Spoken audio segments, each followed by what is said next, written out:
After all 10 కదా సాంబా, నీకున్న ఆస్తితో పోలిస్తే ఎంత? అప్పుడు 10, ఆ. ఇప్పుడు 50. దాని చుట్టూ ఔటర్ రింగ్ రోడ్ వస్తుంది. 8,000 గజాలు బంగారం రామూర్తి.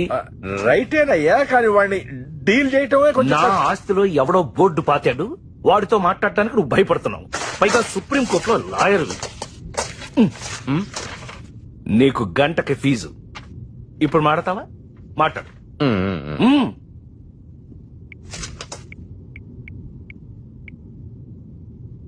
హలో, లాయర్ గారు సౌఖ్యంగా ఉన్నారా? బాగున్నాను సార్, మీరెలా ఉన్నారు? ఏదో పోతా ఉంది. ఏంటి ఫోన్ చేసినారు? 8,000 స్క్వేర్ యార్డ్స్ సైట్ ఉంది కదా, ఏది? అదే పైన సాంబశివరావు గారిది. ఏది? అదే నానక్రామ్గూడలో ఉన్న 2 acres సైట్ నానా. ఏది? మీది ఆ. మీది